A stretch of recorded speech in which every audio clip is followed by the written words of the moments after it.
Assalamualaikum warahmatullahi wabarakatuh. Selamat pagi, selamat siang, selamat sore, dan selamat malam bagi adik-adik maupun saudara-saudara sekalian yang menyaksikan video ini dimanapun Anda berada ya.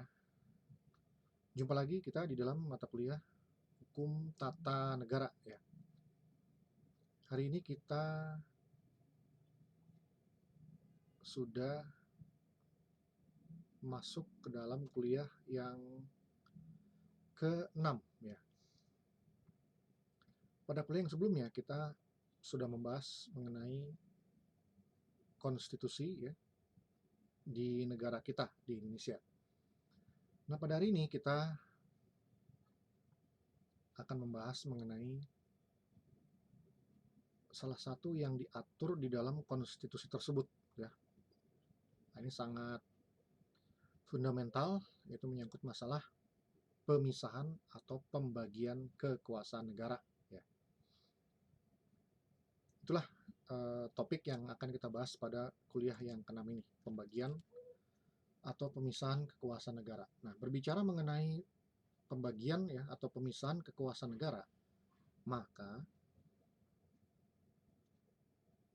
terlebih dahulu harus diketahui ya, harus jelas dulu siapakah yang sesungguhnya memegang kekuasaan tertinggi di dalam suatu negara ya. Siapakah yang sesungguhnya memegang kekuasaan tertinggi atau kedaulatan di dalam suatu negara. Nah, di negara kita, Indonesia ya, kalau kita melihat dalam pasal 1 ayat 1 ya, bahwa kedaulatan itu berada di tangan rakyat. Nah, ini menunjukkan bahwasannya Indonesia menganut kedaulatan rakyat ya, seperti itu. Tapi di pasal 1 ayat 3 UUD 1945 juga dikatakan Indonesia adalah negara hukum. Nah, berarti juga kita menganut kedaulatan yang lain ya, yaitu kedaulatan hukum atau bahasa lainnya nomokrasi ya, seperti itu. Karena nomoi itu diartikan sebagai hukum ya. Tapi juga jangan dilupakan di dalam pembukaan UUD tahun 1945 itu ada kata-kata atas berkat rahmat Allah yang Maha Kuasa dan dengan didorongkan oleh keinginan luhur supaya berkehidupan kebangsaan yang bebas. Nah, ya, jadi ada kata-kata atas berkat rahmat Allah. Nah, ini mendahului keinginan luhur ya. Jadi rahmat Allah dulu baru keinginan luhur. Nah, ini menunjukkan bahwasannya pun negara kita menganut kedaulatan Tuhan ya. Sehingga dapat disimpulkan antara kedaulatan rakyat dan kedaulatan hukum serta kedaulatan Tuhan itu berjalan seiringan ya. Di dalam hal pemegang kekuasaan di negara kita ya, seperti itu. Nah, kalau kita berbicara mengenai kedaulatan rakyat, nah dalam konteks ini kita berbicara mengenai kedaulatan rakyat ya, maka kedaulatan rakyat itu sebenarnya disalurkan ya ke dalam lembaga-lembaga negara ya. Nah, ini berkaitan dengan pasal 1 ayat 1 UUD 1945 ya, yang mengatakan kedaulatan berada di tangan rakyat dan dilaksanakan menurut Undang-Undang Dasar. Nah, di dalam Undang-Undang Dasar itu terdapat lembaga-lembaga negara. Nah, jadi kedaulatan rakyat itu dilaksanakan oleh lembaga-lembaga negara. Nah, dengan perkataan lain, keberadaan lembaga-lembaga negara ini merupakan realisasi daripada kedaulatan rakyat. Ya, seperti itu. Nah, di dalam suatu negara, itu ada, khususnya di Indonesia ya, ada yang disebut dengan pembagian kekuasaan negara. Ini pun diatur di dalam konstitusi, ya, diatur di dalam UUD 1945. Ada pembagian kekuasaan, ya. Presiden apa kekuasaannya, DPR itu apa kekuasaannya, MPR itu apa kekuasaannya, Mahkamah Agung itu apa kekuasaannya, Mahkamah Konstitusi itu apa kekuasaannya, itu dibagi-bagi. Itulah contoh konkret daripada pembagian kekuasaan negara. Nah, lalu apa? Kita bicara yang lebih abstrak lagi. Apa tujuan daripada pembagian kekuasaan negara itu? Kenapa kekuasaan negara itu harus dibagi-bagi? Kenapa misalnya tidak dipegang oleh satu orang saja? Nah, ini tujuannya tentu adalah untuk membatasi kekuasaan lembaga-lembaga negara, ya, untuk membatasi kekuasaan daripada lembaga-lembaga negara. Sehingga dengan adanya pembatasan kekuasaan ini diharapkan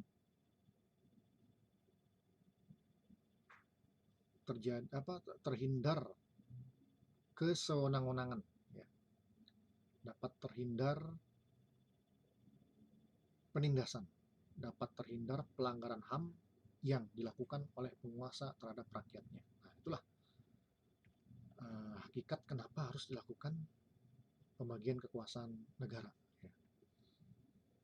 Itu untuk membatasi kekuasaan dan pada akhirnya untuk menghindarkan kesewenang-wenangan.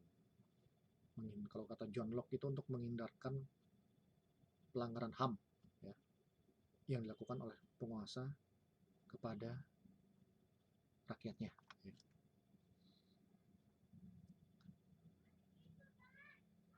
Nah, memang yang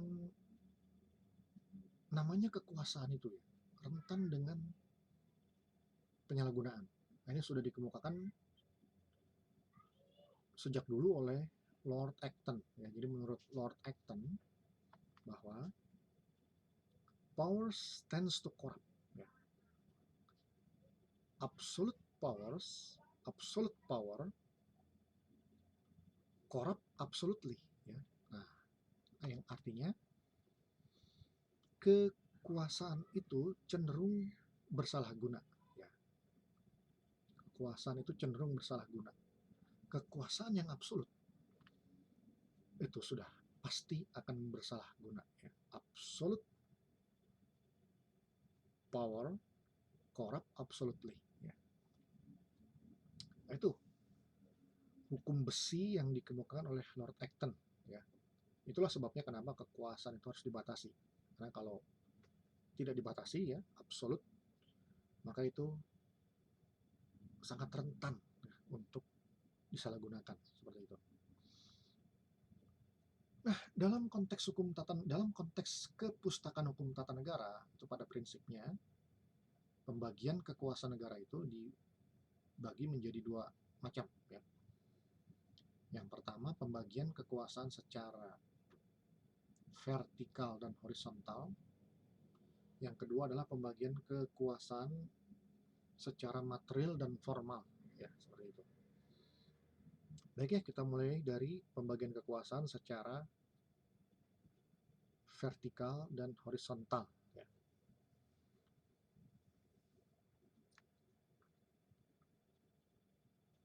Kita bahas yang vertikal dulu, ya, pembagian kekuasaan secara vertikal. Nah, kalau vertikal ini berarti ada distribusi kekuasaan dari atas ke bawah, ya, dari lembaga negara yang tertinggi kepada lembaga negara di bawahnya.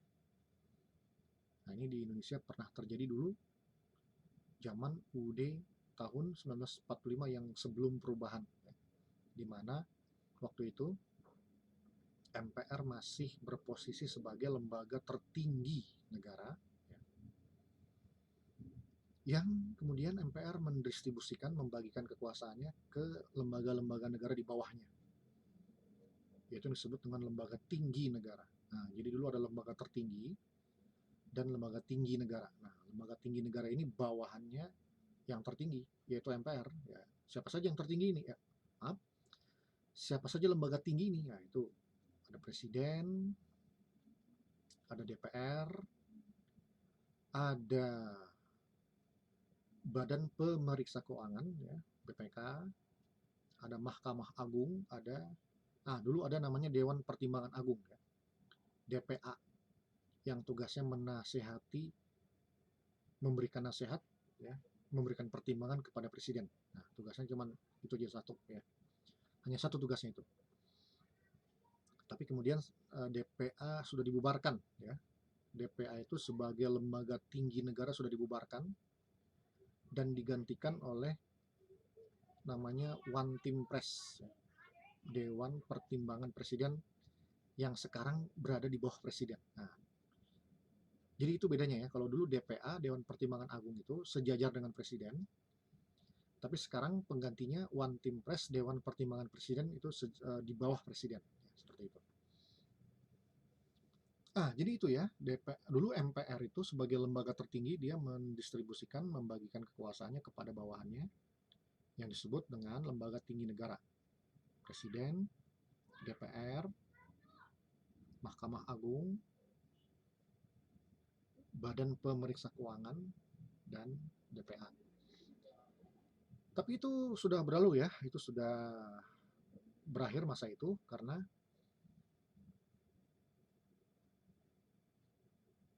dengan adanya perubahan atau amandemen terhadap UUD tahun 1945 itu sudah berubah, ya.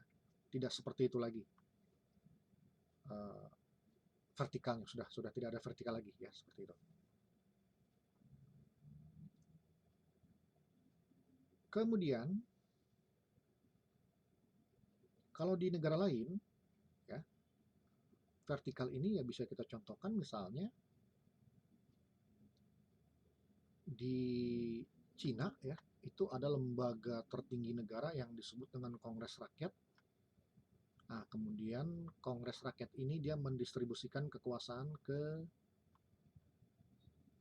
lembaga-lembaga di bawahnya. Nah, itu masih ada, ya, kalau di Cina, ya. Kemudian di Iran juga masih ada lembaga tertinggi negara yang disebut dengan Dewan Garda, ya. Nah, Dewan Garda ini dia mendelegasikan kewenangannya kepada lembaga-lembaga negara di bawahnya, seperti presiden dan sebagainya. Nah, jadi presiden ini dia di bawah Dewan Garda, ya, kalau di negara Iran, seperti itu. Kemudian di Korea Utara pun ada, ya, lembaga tertinggi negara, yaitu pemimpin tertinggi, ya, Supreme Leader. Nah, ini pun dia dalam hal-hal tertentu dia memberikan delegasi kepada lembaga-lembaga di bawahnya. Nah, itu semua termasuk ke dalam pembagian kekuasaan secara vertikal, ya, dari atasan kepada bawahan, dari atas ke bawah, ya. Kemudian pembagian kekuasaan secara vertikal juga bisa diartikan sebagai pelimpahan wewenang, ya, atau desentralisasi, pelimpahan wewenang dari pemerintah pusat kepada pemerintah daerah, ya, atau pemberian otonomi dari pemerintah pusat kepada pemerintah lokal. Nah, dalam hal ini pemerintah daerah, ya, local government, mendapatkan kewenangan dari pemerintah pusat untuk melakukan urusan-urusan pemerintahan tertentu. Nah, dengan perkataan lain, daerah dalam batas-batas tertentu diberikan kebebasan, keleluasaan untuk mengatur sendiri, mengurus sendiri rumah tangga daerahnya. Nah, ini yang disebut dengan otonomi daerah. Nah, ini pun bisa dikategorikan sebagai pembagian kekuasaan secara vertikal, ya. Dan ini kalau ini masih berlangsung di Indonesia, ya, masih ada di Indonesia. pembagian kewenangan dari antara pemerintah pusat dengan pemerintah daerah, ya seperti itu. Kemudian pembagian kekuasaan secara horizontal, ya, horizontal. Nah, kalau secara horizontal ini terdapat kesetaraan antar lembaga-lembaga negara, ya. Jadi tidak ada lagi yang disebut dengan lembaga tertinggi negara. Ya. Jadi langsung konstitusi itu dia mendistribusikan kewenangan kepada lembaga-lembaga negara yang ada yang berkedudukan setara. Tapi di antara lembaga-lembaga negara itu saling melakukan kontrol. Ya. Jadi ada kesetaraan dan saling kontrol. Nah, ini disebut dengan mekanisme checks and balances, ya. Checks and balances. Walaupun ada kesetaraan antara lembaga negara yang satu dengan lembaga negara yang lain, tapi di antara masing-masing lembaga negara itu saling melakukan cek, ya, saling melakukan kontrol. Sehingga dengan adanya prinsip saling kontrol ini diharapkan tidak ada lembaga negara yang keluar dari koridor, ya, atau lembaga negara yang nyeleweng, ya, seperti itu.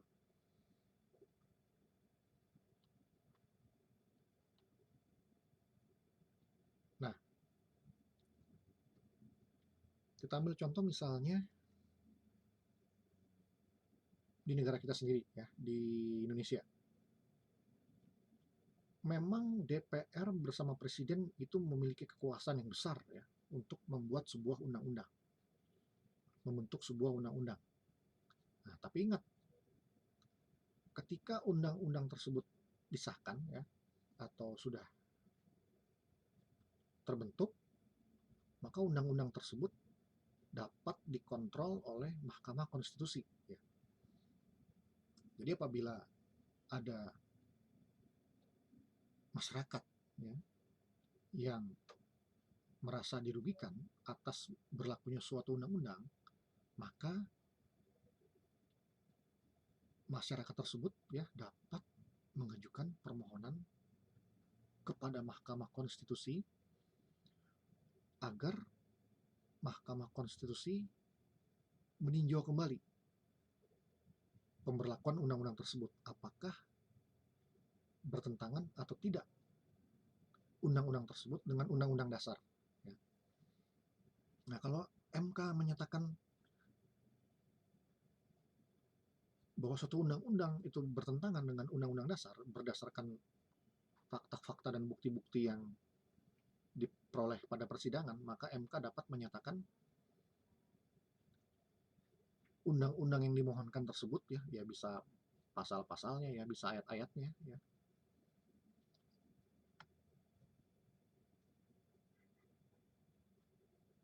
tidak memiliki kekuatan mengikat, ya, alias undang-undang tersebut dibatalkan oleh Mahkamah Konstitusi, ya, khususnya pasal atau ayat yang dimohonkan, ya, yang dianggap bertentangan dengan undang-undang dasar.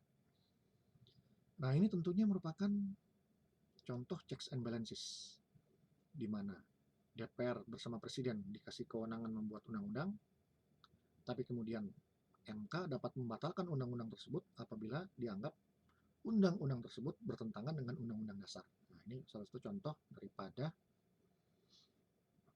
checks and balances, ya, di negara kita.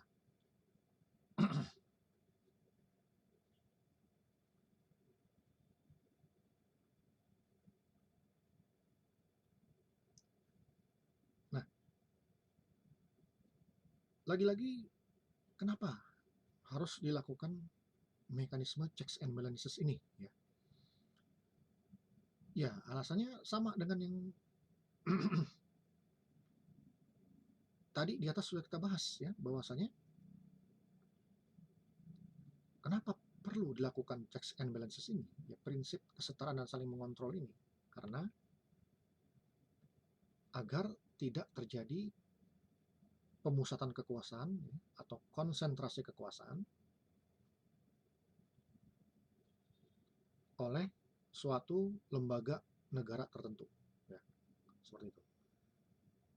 Dengan demikian diharapkan dapat dihindarkan kesewenang-wenangan, khususnya kesewenang-wenangan penguasa terhadap rakyatnya.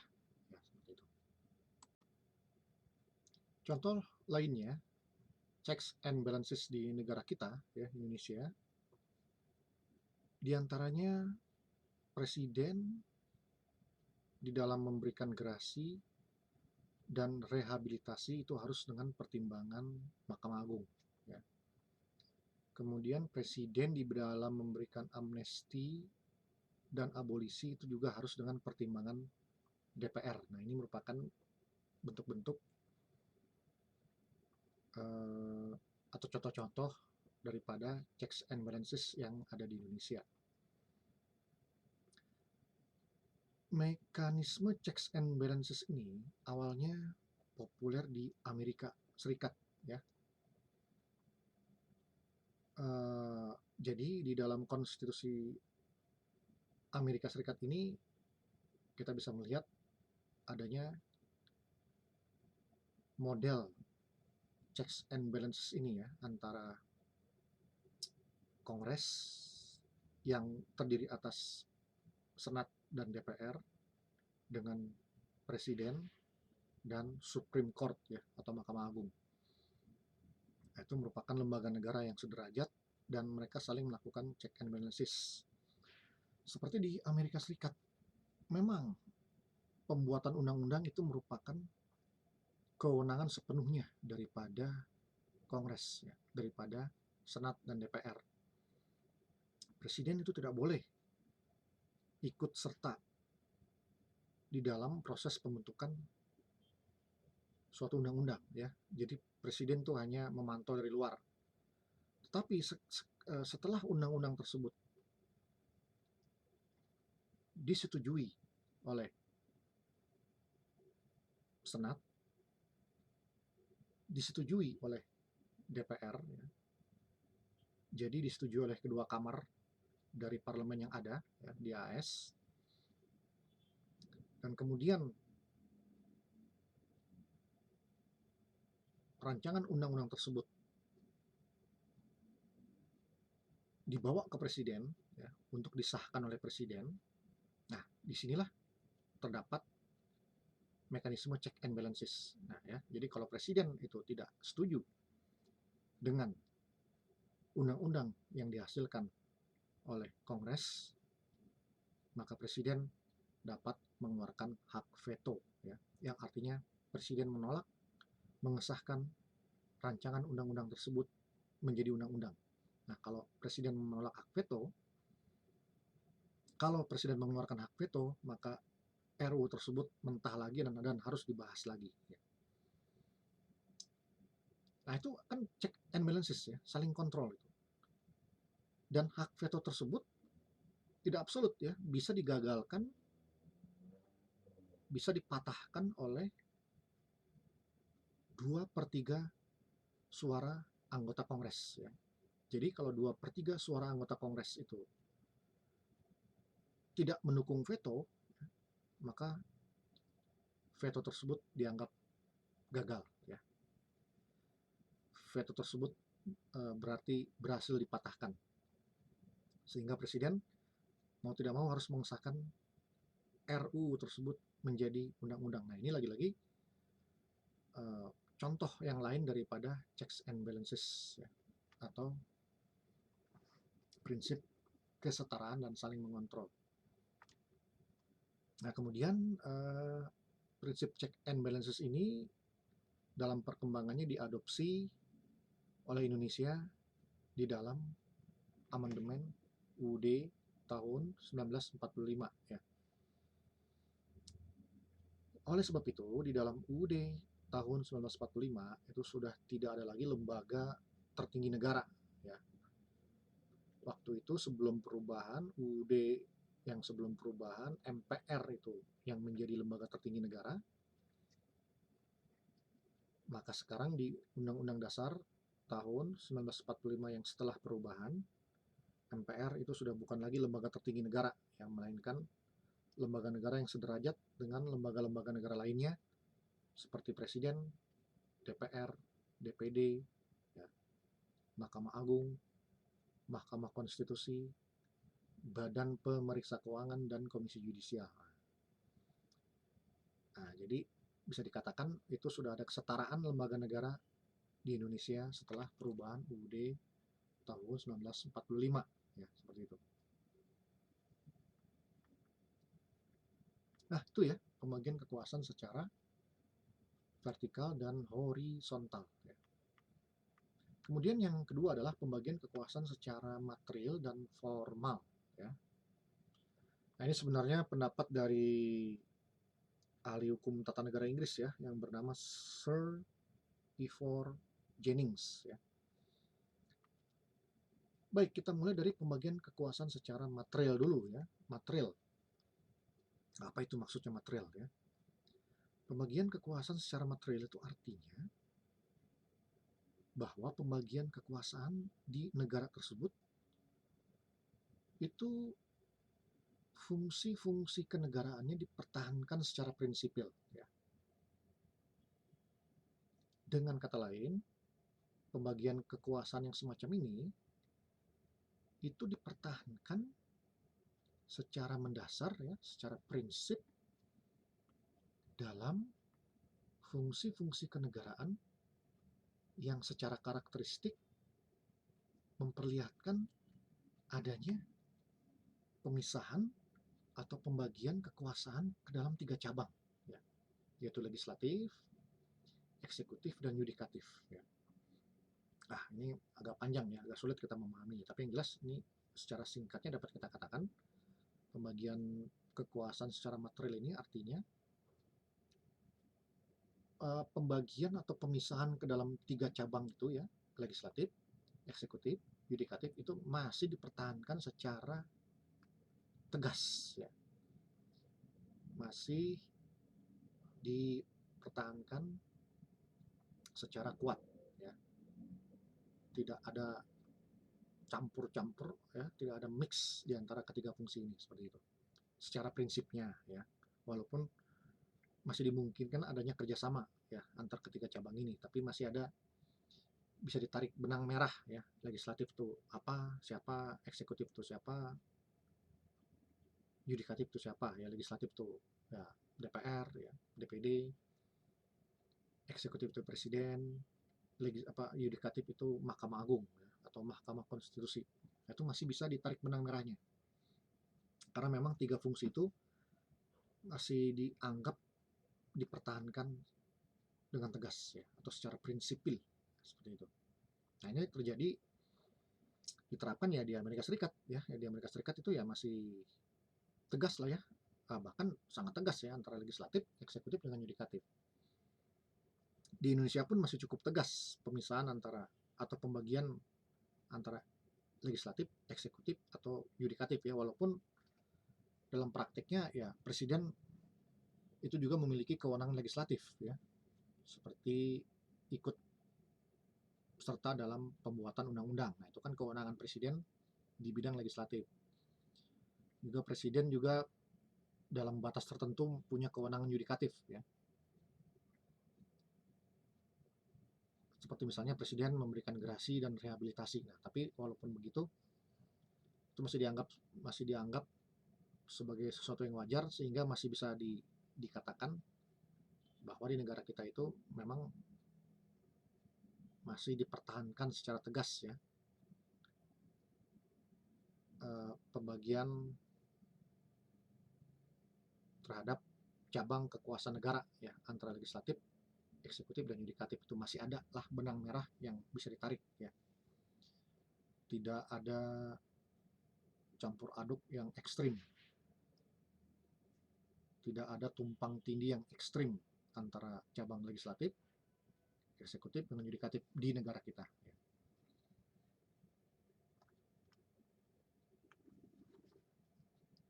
Nah, kalau di Amerika Serikat, ya, yang menganut pembagian material ini, kekuasaan legislatif itu dipegang oleh Kongres, ya. Kongres itu terdiri atas Senat, ya, atau perwakilan negara bagian, dan House of Representatives, atau kalau di Indonesia itu disebut dengan DPR ya.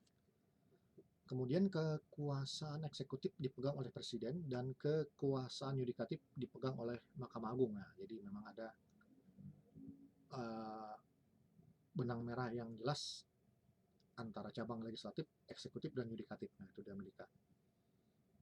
Nah, di Indonesia pun begitu ya, seperti yang tadi saya jelaskan di atas ya, seperti itu.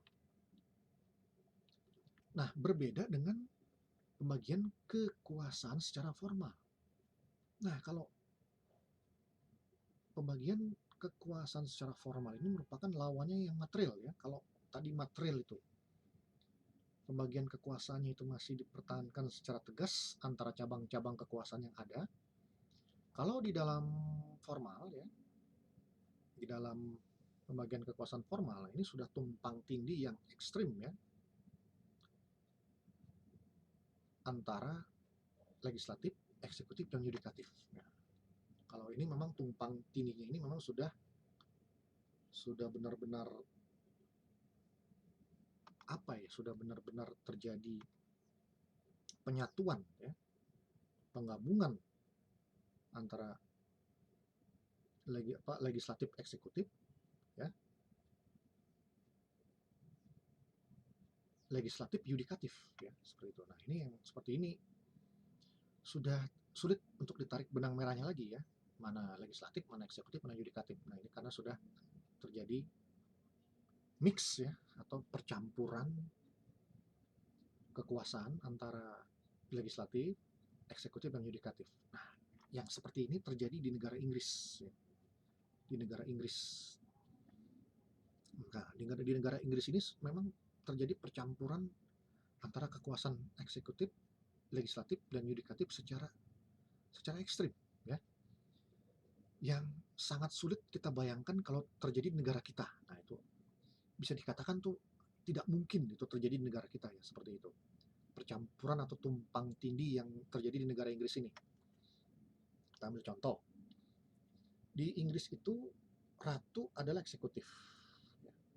Tapi ratu juga disebut dengan the head of parliament. Ratu itu adalah kepalanya parlemen, di mana parlemen itu adalah legislatif. Nah, ya. Jadi ratu yang merupakan eksekutif, dia adalah kepala legislatif juga. Nah, ratu itu selalu hadir berpidato membuka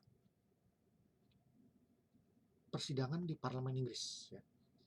Jadi kalau ada pembukaan sidang parlemen di Inggris itu, nah itu ratu datang sebagai kepala parlemen dan dia berpidato dan membuka persidangan itu. Nah, ini terjadi tumpang tindih atau percampuran yang sangat ekstrim ya antara legislatif dengan eksekutif ya. Nah, di mana ratu itu eksekutif tapi dia adalah juga kepala parlemen. Walaupun cuma simbolik saja ya, seperti itu. Tapi ya tetap aja ada tumpang tindih yang sangat kental ya, sangat jelas antara legislatif dengan eksekutif. Kemudian di Inggris juga ada keunikan lain di mana menteri-menteri kabinet itu ya, yang jelas-jelas itu menteri adalah eksekutif, perdana menteri itu eksekutif, tapi mereka itu direkrut dari DPR ya. Nah, kalau di Inggris DPR itu disebut House of Commons ya, itu DPR. Nah, kebanyakan menteri di Inggris itu direkrut dari House of Commons atau DPR. Sebagian kecil dari House of Lords ya, atau perwakilan bangsawan. Jadi kalau di Inggris itu ada parlemen khusus untuk perwakilan bangsawan ya. Nah, oleh sebab itu menteri-menteri kabinet di Inggris itu pasti adalah anggota parlemen ya, anggota parlemen. Menteri-menteri kabinet di Inggris itu merangkap juga sebagai anggota parlemen. Nah, lagi-lagi di sini terjadi penyatuan antara eksekutif dengan yudikatif ya. Nah, kalau kita bayangkan di Indonesia itu jelas itu sangat kecil kemungkinannya itu terjadi di Indonesia ya. Kalau misalnya anggota DPR ya itu merangkap sebagai menteri kabinet. Nah, itu kalau kita bayangkan di Indonesia itu jauh ya, jauh di luar ketentuan yang ada ya. Tidak mungkin terjadi gitu. Malah justru dilarang keras kalau di Indonesia ya. Makanya di Indonesia itu ada ketentuan incomptabilitas. Incomptabilitas atau diartikan sebagai larangan perangkapan jabatan. Nah, tidak boleh dilarang keras itu anggota DPR menjadi menteri.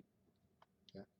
Tidak mungkin terjadi. Kalaupun ada anggota DPR yang diminta menjadi menteri, nah tentu dia harus mengundurkan diri dulu dari anggota DPR. Setelah mundur, baru bisa jadi menteri. Nah, tapi kalau di Inggris tidak begitu. Kalau di Inggris justru menteri itu harus diambil dari parlemen, dari DPR, sebagian besar dan sebagian kecil dari House of Lords. Kenapa demikian? Karena kalau di Inggris itu beda ya filosofinya, beda prinsip politiknya ya. Kalau di Inggris itu prinsip politiknya, filosofinya itu bahwa karena parlemen itu adalah wakil rakyat, tentu saja anggota-anggota parlemen itu adalah orang-orang hasil pilihan rakyat. Nah, tentu saja pilihan rakyat itu adalah orang-orang yang bukan sembarangan ya, pasti orang-orang yang pintar, orang-orang yang bijak, yang cerdas. Nah, itu pilihan daripada rakyat. Nah, tentu saja orang-orang pilihan itu ya tentu layak ya, sangat layak untuk dijadikan menteri ya, seperti itu. Nah, di samping juga ada prinsip politik di Inggris ya, supaya pemerintahan itu stabil ya, terjadi hubungan yang erat, kerjasama yang erat, terjadi kekompakan yang kuat antara eksekutif dengan legislatif, ya maka menteri-menteri harus diambil dari legislatif. Nah, jadi kesimpulannya kalau di Inggris itu setiap menteri adalah anggota parlemen, ya. Entah itu dari DPR atau House of Lords, perwakilan bangsawan. Tapi setiap anggota parlemen belum tentu menjadi menteri. Nah, itu prinsipnya di Inggris ya, seperti itu. Ada lagi yang unik di Inggris yang kalau kita bayangkan di Indonesia itu hanya cuma hayalan ya, yang tidak mungkin terjadi ya, yaitu di Inggris itu House of Lords atau perwakilan para bangsawan untuk kasus-kasus tertentu seperti kasus-kasus pidana, kasus-kasus perdata, maka House of Lords ini dia bertindak sebagai pengadilan kasasi, ya, pengadilan tingkat terakhir. Jadi House of Lords ini kalau di Indonesia ini dia menjalankan fungsi yang seperti Mahkamah Agung, ya seperti itu. Jadi sebagai pengadilan tingkat terakhir, ya, untuk mengkasasikan kasus-kasus pidana dan kasus-kasus perdata yang terjadi ya. Jadi kalau para pihak masih tidak puas ya dalam berperkara di pengadilan ya, baik di tingkat pertama maupun tingkat yang bandingnya, maka tingkat terakhirnya itu dapat mengkomplainnya ya ke House of Lords. Nah, ya. Jadi House of Lords ini ibaratnya sebagai pengadilan tertingginya ya. Pengadilan tertinggi. Seperti Mahkamah Agung ya, atau seperti Mahkamah Agung yang ada di Indonesia. Nah, lagi-lagi di sini kita lihat sudah ada percampuran yang sangat kuat ya, penyatuan yang jelas antara legislatif ya, dalam hal ini House of Lords, dengan yudikatif atau kekuasaan kehakiman ya.